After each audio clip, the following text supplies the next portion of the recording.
1820 খ্রিস্টাব্দের 26শে সেপ্টেম্বর ঈশ্বরচন্দ্র বিদ্যাসাগর পশ্চিমবঙ্গে জন্মগ্রহণ করেন। তিনি ছিলেন বাংলার একজন শিক্ষাবিদ, সমাজ সংস্কারক এবং লেখক। তার আসল নাম ছিল ঈশ্বরচন্দ্র বন্দ্যোপাধ্যায়। পরে তাকে বিদ্যাসাগর উপাধি দেওয়া হয়। তিনি 52টি বই লিখেছিলেন। বিদ্যাসাগরকে বাংলার নবজাগরণের অন্যতম স্তম্ভ হিসেবে বিবেচনা করা হয়। তিনি নারী শিক্ষার সমর্থক ছিলেন। তার প্রচেষ্টার ফলেই কলকাতা এবং অন্যান্য জায়গায় প্রচুর সংখ্যক বালিকা বিদ্যালয় প্রতিষ্ঠিত হয়েছিল।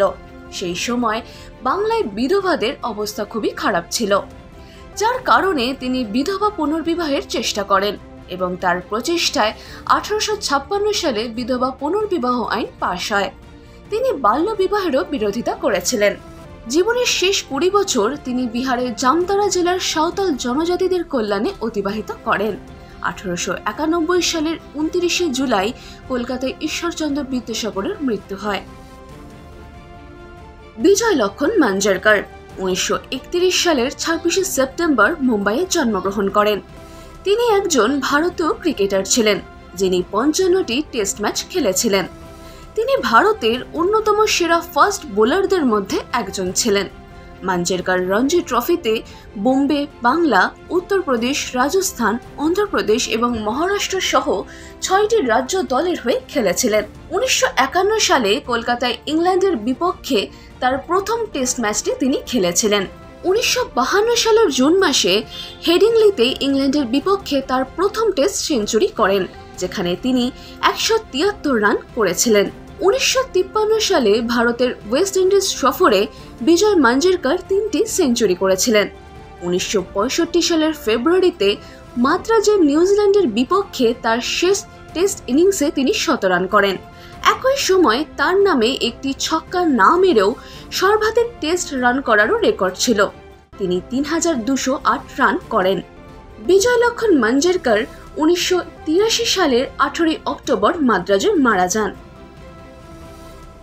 1921 সালের 26শে সেপ্টেম্বর সুবেদার যোগেন্দর সিং পাঞ্জাবে জন্মগ্রহণ করেন। তিনি ভারতীয় সেনাবাহিনীর একজন সদস্য ছিলেন। 1962 সালের ভারত-চীন যুদ্ধে তার অসাধারণ বীরত্বের জন্য তাকে মরণোত্তর পরমবীর চক্র প্রদান করা হয়। সুবেদার যোগেন্দর সিং 1936 সালের ব্রিটিশ ভারতীয় সেনাবাহিনীতে যোগ দেন এবং শিখ রেজিমেন্টের প্রথম ব্যাটালিয়নে দায়িত্ব পালন করেন। 1962 সালের ভারত-চীন যুদ্ধের সময় তিনি নর্থ ইস্ট ফ্রন্টিয়ার এজেন্সির বুমলা ফ্রন্টে একটি দলের নেতৃত্ব দিয়েছিলেন। তিনি একাই 50 জনেরও বেশি চীনা সৈন্যকে হত্যা করেছিলেন। শেষ পর্যন্ত চীনা সেনাবাহিনী তাকে গ্রেফতার করে।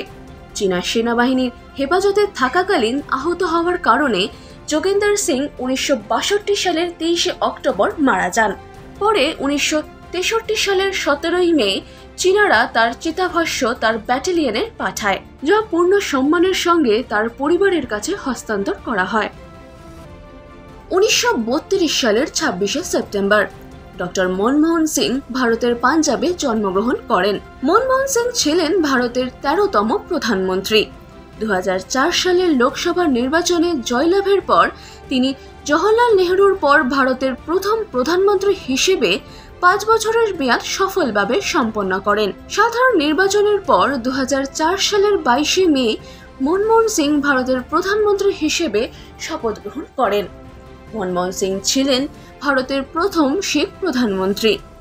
2004 সালের সাধারণ নির্বাচনে কংগ্রেস 145টি আসন নিয়ে একক বৃহত্তম দল হিসেবে আবির্ভূত হয় এবং অন্যান্য দলের সঙ্গে জোট বেঁধে ইউপিএ সরকার গঠন করে।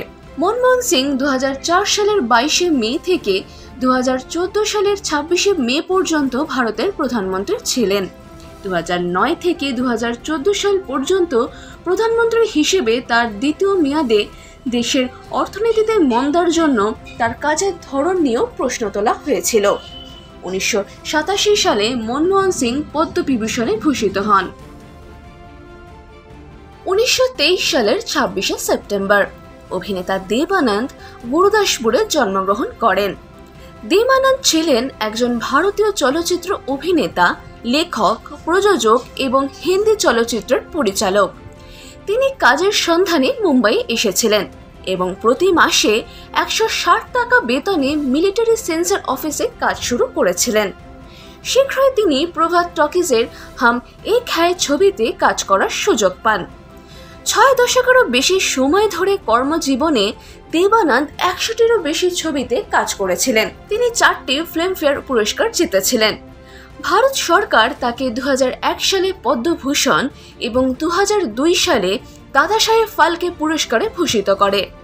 2011 সালের 3 ডিসেম্বর লন্ডনে দেবানন্দের মৃত্যু হয়।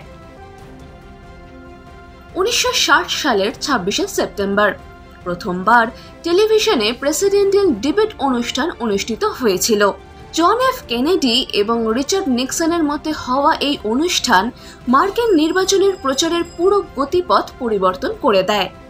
আজও আমেরিকার নির্বাচনী প্রচারের জন্য এই অনুষ্ঠানকে গুরুত্বপূর্ণ বলে মনে করা হয়।